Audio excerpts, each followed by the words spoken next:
Welcome back. If you're watching this alone right now, maybe turn on a light. Tonight I have 3 stories for you. 3 real accounts from real people who thought they were alone in their homes. They weren't. These were sent to us by viewers just like you, people who still check their locks twice, who still pause at strange sounds in the night, who still haven't fully shaken what happened to them. Get comfortable. Or maybe, don't. Let's begin.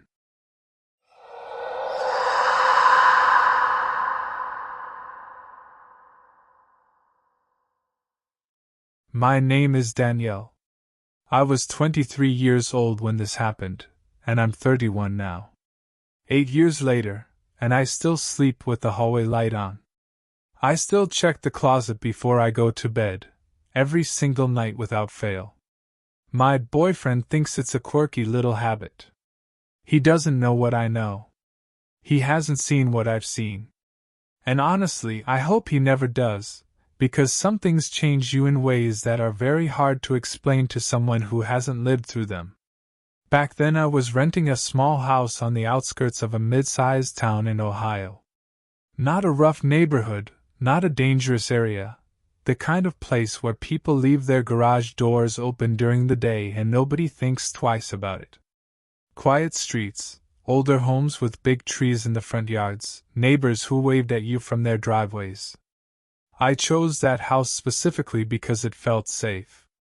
I was a young woman living alone for the first time in my life, fresh out of a relationship, freshly moved out of a shared apartment, and I wanted somewhere that felt warm and protected.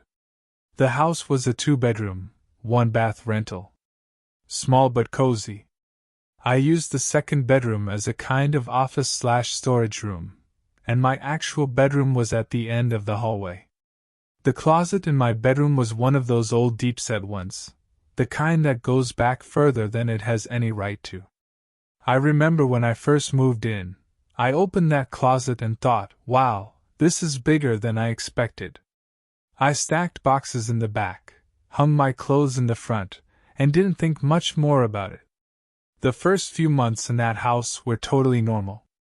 I settled in, made the place my own, adopted a cat named Pumpkin, and got comfortable with the sounds the old house made at night.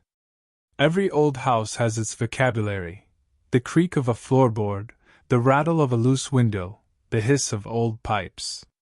I learned them all. I stopped flinching at every little noise. I felt at home. It was late October, so this was about 4 months after I moved in, when things started to feel slightly off. I don't want to exaggerate it and say I was terrified from day one of the changes, because the truth is, the early signs were so subtle that I almost talked myself out of noticing them. The first thing I noticed was Pumpkin's behavior. She had always been a relaxed, affectionate cat. She slept on my bed, she followed me around the house, she chirped at birds through the window. Starting around the second week of October, she stopped sleeping in the bedroom. At first I assumed she just found a new favorite spot. Cats do that, they're moody, territorial, unpredictable. But then I noticed that she wouldn't even come into the hallway that led to the bedroom. She would sit at the entrance of the hallway, staring down toward my bedroom door, with this look on her face that I can only describe as frozen. Not curious. Not playful. Just frozen, like she was watching something I couldn't see. I tried carrying her into the bedroom a couple of times. She would tense up immediately. Her claws would dig into my arm, and the second I put her down she would bolt straight back out. I thought maybe she'd seen a mouse near the baseboard or something. I checked. Nothing. The second thing I noticed was a smell. Very faint, and only occasionally, not every day, not even every week. It was a musty, human smell. Like old sweat and something stale. I noticed it once when I opened the bedroom closet to grab a jacket. I thought maybe some of my older clothes were getting musty from being packed in boxes in the back. I made a mental note to sort through them and forgot about it. Then came the night everything stopped being subtle. It was a Friday. I remember because I had planned to go out with a coworker of mine named Tracy, but the plans fell through at the last minute. She texted me around 5 in the evening saying she wasn't feeling well. So I ended up staying in. I ordered food, watched a couple of episodes of a show I was into at the time, and was in bed by around 11:30. Nothing unusual about the evening. Nothing that should have made what happened feel like anything other than a nightmare. I woke up I checked my phone, 2:17 in the morning. I wasn't startled awake, not at first. It was more like that gentle kind of waking where you're half in and half out of sleep, and you're not sure what pulled you out of it. I lay there in the dark for a moment, groggy, thinking about nothing in particular. And then I heard it. It was coming from the closet. Breathing. Slow. Rhythmic. The unmistakable sound of a human being pulling air in and pushing it out. In and out. In and out. Not a sound the house was making. Not pipes or settling wood or anything I could rationalize. Breathing. Someone was breathing inside my closet. I want to tell you that I immediately jumped up and called 911. But that's not what happened. What actually happened is that I froze completely. I lay in my bed, on my side, facing the closet, and I became absolutely still. Every single part of my body locked up. The breathing I heard was slow and even, like someone asleep or someone trying very hard to stay quiet. It had a depth to it, not shallow, not panicked. Controlled. My first thought, and I know how this sounds, was that I was still dreaming. I genuinely lay there for what felt like a full minute, telling myself that the sound was part of a dream I was fading out of. But the longer I stayed awake, the more real it was. Clearer. My bedroom door was closed. There were no other sounds in the house. Just that breathing. Coming from a few feet away, from behind the closet door, which was closed but not fully latched. It never latched properly, it always sat about an inch open. I realized I had left my phone on the nightstand. My phone was right there. I could call someone. I could text someone. I could call 911. But to reach for my phone, I would have to move, and some primal, ancient part of my brain was screaming at me not to move. Not to make a single sound. Because whatever was in that closet did not know I was awake. And if it didn't know I was awake, that was maybe the only advantage I had. I lay there for what had to be another 5 minutes, maybe more, barely breathing myself. And then the breathing in the closet shifted slightly. It got a tiny bit louder. And then I heard the faintest, most subtle creak from inside, not the door opening, but something shifting. Weight redistributing. That was enough. I grabbed my phone off the nightstand and I ran. I ran out of the bedroom, down the hallway, through the living room, and out the front door in my bare feet. I didn't stop to grab a coat or shoes or keys. I ran across the front yard to my neighbor's house, an older woman named Mrs. Garrett who I'd spoken to maybe a handful of times, but who had always seemed kind, and I banged on her door until she answered. She took one look at me standing there shaking on her porch in my pajamas, and she didn't ask a single question. She just let me in and called the police. The police arrived about 12 minutes later. 2 officers. I sat in Mrs. Garrett's living room while they went into my house. I remember sitting on her couch with a blanket she'd given me, holding a cup of tea I couldn't drink, listening to the silence outside and thinking, they're going to come back and tell me they found nothing. They're going to tell me it was a dream or a mouse or something in the walls. I was already rehearsing how embarrassed I was going to feel. They were inside for about 25 minutes. When one of the officers came back to Mrs. Garrett's door, his expression was not the expression of someone about to tell me they found nothing. They had found a man in my closet. He was hiding behind my storage boxes in the back of the deep-set closet. He had been there, based on evidence they found, for at least 2 days. There was an empty water bottle back there. A few food wrappers. He had made a small space for himself behind my boxes and been living in it. The back of that closet abutted the wall of the storage room next door, and investigators later found that he had originally gotten into the house through a window in that storage room that hadn't been fully locked. He had been moving between the storage room and the bedroom closet for 2 days. The man was arrested.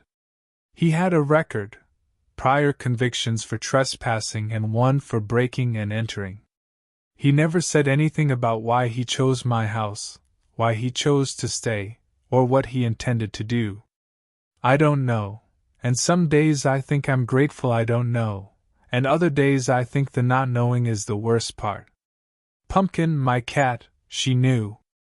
She had known for days before I did. I moved out of that house within the week. I have never lived alone since. And every single night, before I turn off the lights, I open the closet and look inside. Every single night.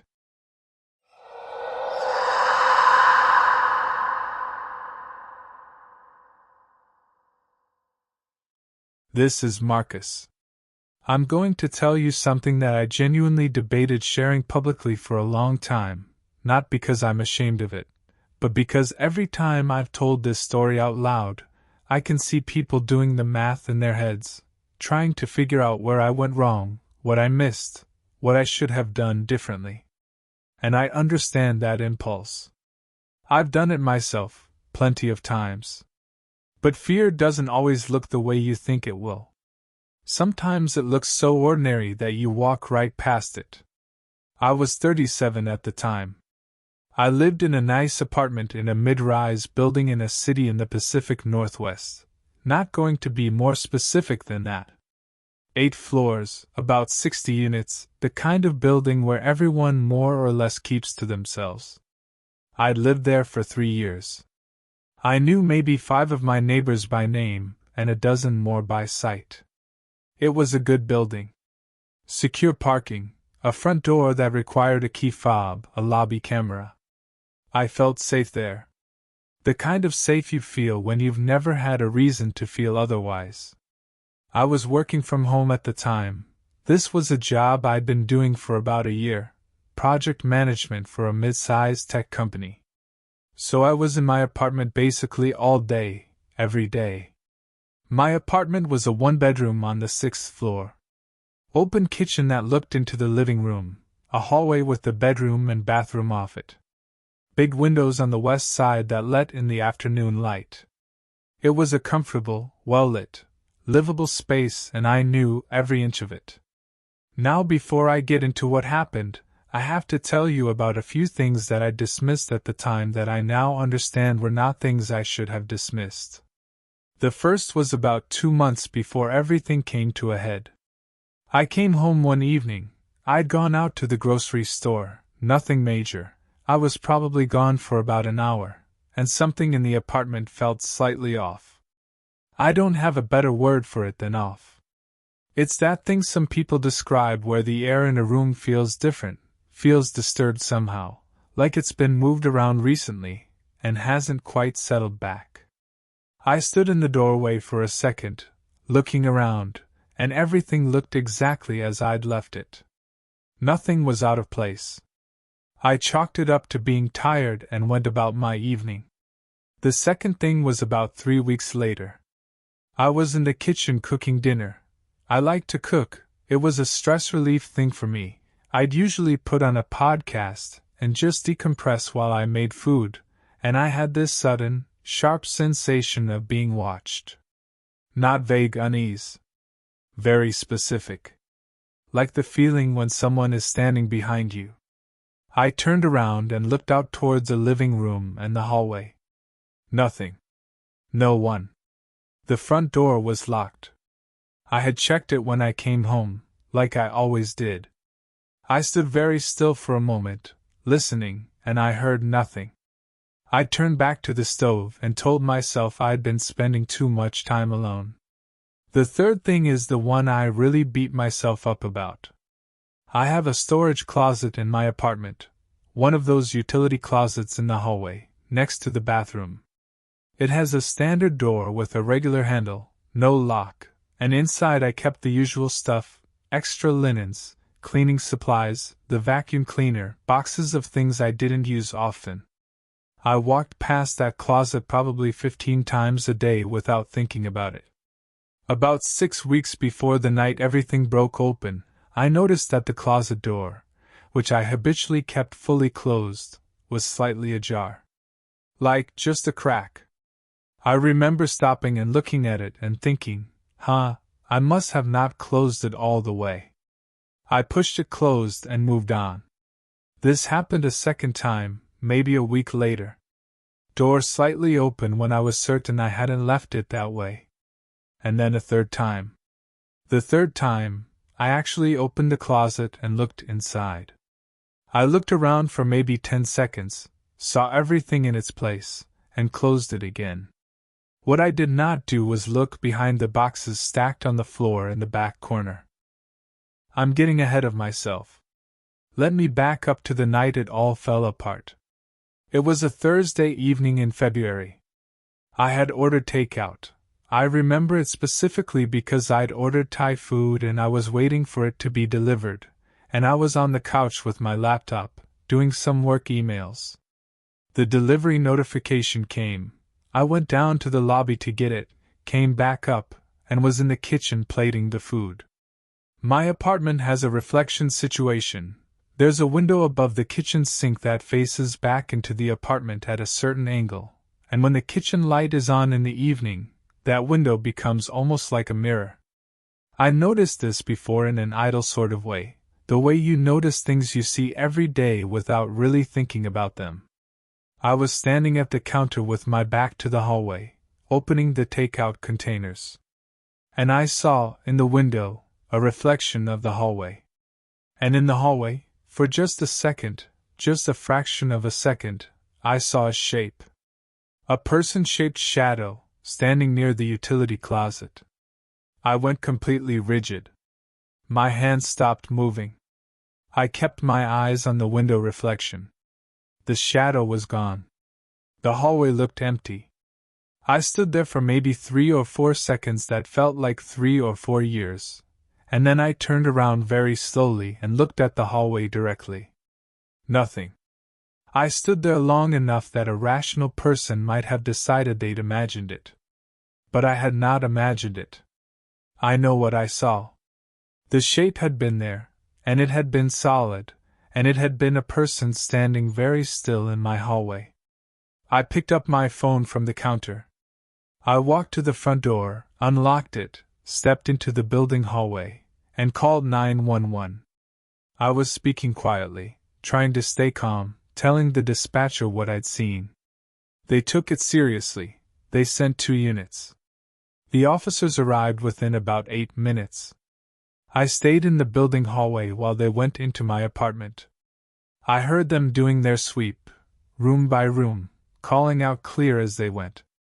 And then they stopped calling out things. I heard voices, low and urgent, and then the sound of a struggle, brief, and then a voice saying, "Stop, stop moving." They found him in the utility closet. He was a man in his mid-40s. He had been in my apartment, based on evidence the investigators found, including food items he had taken from my kitchen and the state of a hidden corner of the closet he'd arranged, for approximately 3 weeks. 3 weeks. He had built a small concealed space behind the boxes at the back of the closet. Investigators found a crude bedroll, old blankets he had taken from the linen shelf, evidence that he had been eating food from my kitchen while I was asleep, a glass that he had been using for water. He was familiar enough with my schedule to know when I left, how long I'd be gone, and when I was sleeping deeply enough that he could move around. He had watched me cook dinner. He had stood in that hallway while I stood in the kitchen. Multiple times, probably. And that particular Thursday, he had been a fraction of a second too slow getting back behind the closet door. The building's security footage was reviewed. He had entered the building approximately 3.5 weeks earlier through the parking garage, which had a door that didn't close fully all the time, a maintenance issue that had been reported and not yet fixed. He had found my apartment door unlocked one afternoon. I sometimes left it unlocked when I was just running down to the mailbox and back, a habit I have since permanently broken, and let himself in, discovered the utility closet, and decided to stay. Why he chose to stay, why he chose my specific apartment, what his intentions were, he gave investigators very little. He had a prior history of similar behavior at other properties, though this was apparently the longest he had ever remained undiscovered. The building fixed the parking garage door the next week. I moved out the following month. I still flinch sometimes when I'm cooking and I catch a reflection in a window.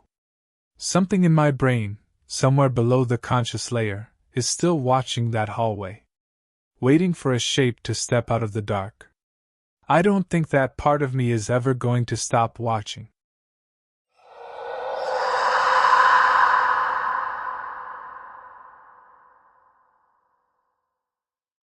My name is Senna. I know that's an unusual name. My mother was into herbal medicine, and apparently that was enough of a reason to name her daughter after a plant used as a laxative, but that's a different kind of horror story. This is the one I want to tell you about.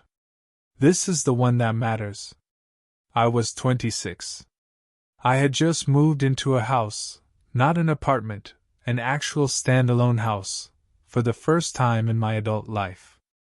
It was a rental, a 3-bedroom on a residential street in a southern state, and I was renting it with one other person, my best friend of nearly 10 years, a woman named Priya.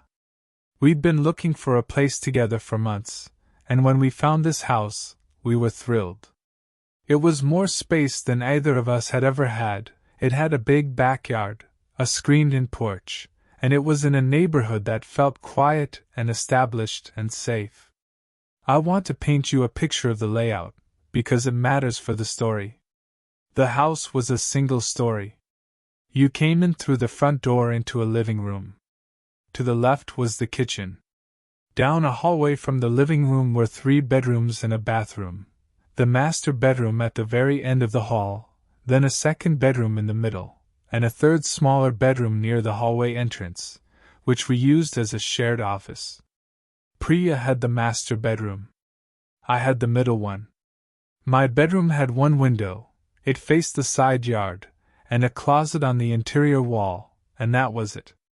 We moved in during the summer. We spent the first few weeks doing all the things you do when you move into a new place, buying furniture, arguing gently about where things should go, figuring out whose turn it was to buy dish soap. Normal life. Good life. I was happy there. The strange things started, as they tend to, small.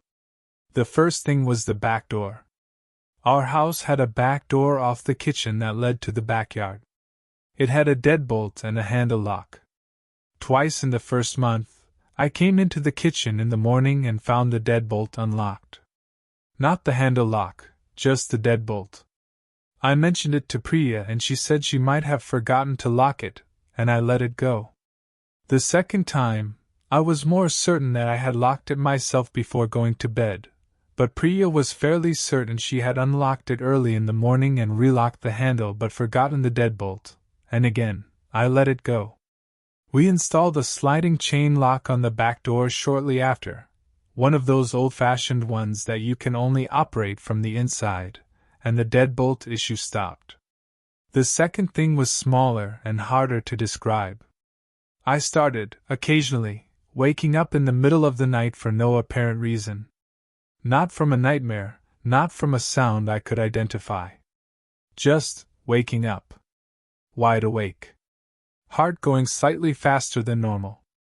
And lying there in the dark with this low, formless feeling of unease that I couldn't attach to anything specific. I'd look around my room. I always kept a small nightlight in the outlet near the door, so I could see basic shapes in the darkness, and everything would look normal. After a while I'd drift back off. I figured it was stress or the adjustment to a new place. But here's the thing about the waking up. Looking back, I've tried to establish a timeline of when it started, and I believe, it was roughly concurrent with something else I was about to notice. Which means that on some subconscious level, some deep brain animal instinct level, some part of me might already have known something was wrong before the rest of me caught up. The first concrete thing was a glass of water. I have a bedside table. On that bedside table I always keep my phone, my book, sometimes my chapstick, that kind of thing. I don't keep a glass of water there. I drink from a water bottle that I keep on my dresser across the room, because I'm clumsy and I didn't want to knock a glass over onto my book or my phone in the middle of the night. One morning in late August, I remember it was a Saturday because I didn't have work. I woke up and there was a glass of water on my bedside table. A regular glass, one from our kitchen cabinet. Full of water. Just sitting there, right next to my phone. I stared at it for a long moment. I picked it up, looked at it. It was a clean glass. The water looked fresh. I genuinely could not figure out why it was there. My first assumption was that I'd done it myself and forgotten. I'd been a little stressed with work at the time, and I knew that stress could make me forgetful. But I had no memory of it whatsoever, and I thought it was an odd thing to do. Get up in the night, go to the kitchen, fill a glass, bring it to my room, put it on my nightstand, and then have zero memory of any of it. I asked Priya if she'd come into my room for any reason in the night. She looked at me strangely and said no, she'd been asleep since 11. We laughed about it a little.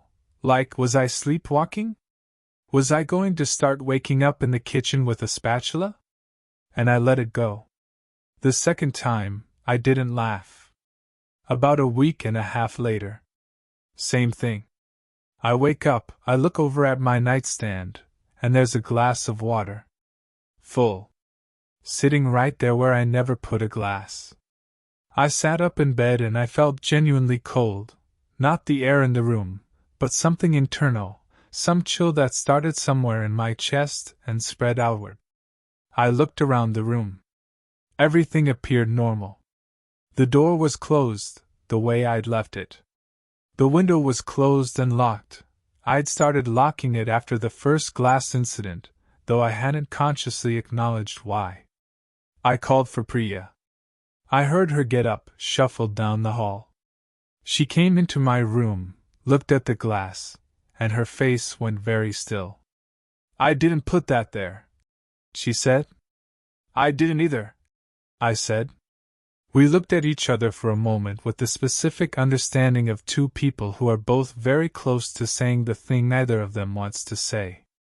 We called Priya's older brother, who lived about 20 minutes away. He came over, walked through the whole house with us, checked all the windows and doors. Everything was locked. Nothing appeared to have been disturbed. He stayed the rest of the night on our couch, and in the morning, in the daylight, the three of us talked through it and arrived at the conclusion that there must be a rational explanation. Maybe I was sleepwalking, maybe we were both misremembering, maybe, and we left it there. But I stopped sleeping well after that. I started propping a chair under my bedroom door handle at night. I started waking up more frequently in those dark, silent hours, lying still and listening. I asked our landlord if anyone else had reported anything unusual with the house. He said no. 3 weeks after the second glass, I found the third. This time I woke up before I even looked. Something woke me up, that same instinct that had been tugging at me for weeks now, and I lay there in the dark and I listened. And I heard something. Breathing. Very quiet. Slow. Coming from the other side of my bedroom door. I did not move. I did not make a sound. I reached very slowly for my phone and I opened it under the covers, screen facing down, and I texted Priya. I typed, "Someone outside my door. Call police now." "Do not come out." I don't know how long it took her to read it. It felt like forever. Then I heard her door, at the end of the hall, which she had apparently cracked open quietly, and then I heard her voice, steady and surprisingly strong, saying, "I have a bat and I've already called the police. They're 2 minutes away." There was a pause. And then I heard footsteps, fast, down the hallway, through the living room, and what sounded like the back door, but the chain, the sliding chain lock, caught it, held it for a moment, and then something forced it, and the door opened, and then footsteps across the porch and gone. Priya hadn't called the police yet when she said that. She called the second she heard the back door go. The police arrived within 4 minutes. They found the chain lock on the back door had been torn partially from the doorframe. It hadn't been strong enough to hold against forced entry, but it had slowed things down. In the backyard, they found evidence that someone had been spending time there on a regular basis. Matted grass, an area behind the large oak tree where the ground was consistently disturbed. Then they went back inside and searched more carefully. Under my bed, pushed far back against the wall, invisible unless you got down on the floor and looked with a light, they found a small bundle. A folded jacket. An empty water bottle. A flashlight. A phone charger. And a small notebook, which I never read and which was taken into evidence.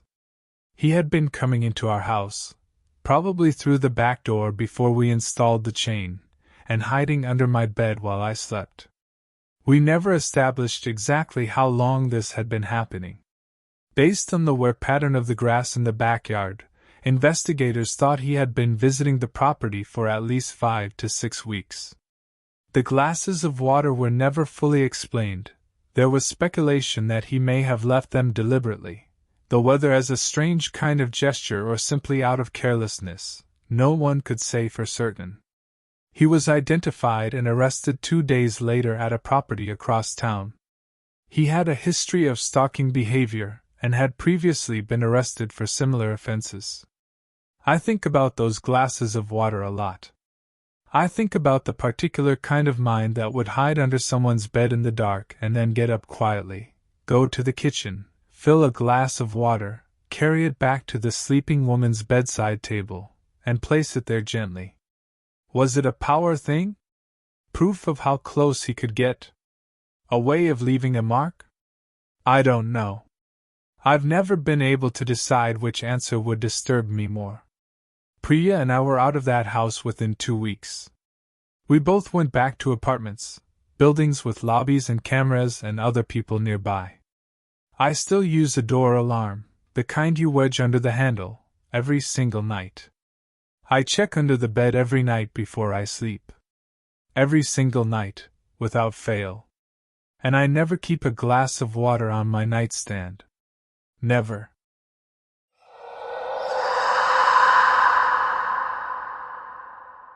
Three people. 3 homes that were supposed to be safe.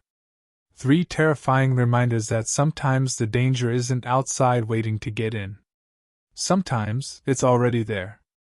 If you're feeling that uncomfortable crawl up the back of your neck right now, good. Hold on to it. Let it remind you to check your locks tonight. Let it remind you to listen when something feels off. Let it remind you that your instincts exist for a reason. Danielle's cat knew. Marcus's reflection told him. Senna's body woke her up over and over, trying to warn her, long before her mind caught up. Trust the feeling. Which story scared you the most? Comment below and don't forget to subscribe for more true horror stories every week. And if something has happened to you, something you've never told anyone, something you're still trying to make sense of, we want to hear it. Send your story to us at belladarktales@gmail.com. We read every single one. Stay safe out there. And remember, before you go to sleep tonight, check the closet.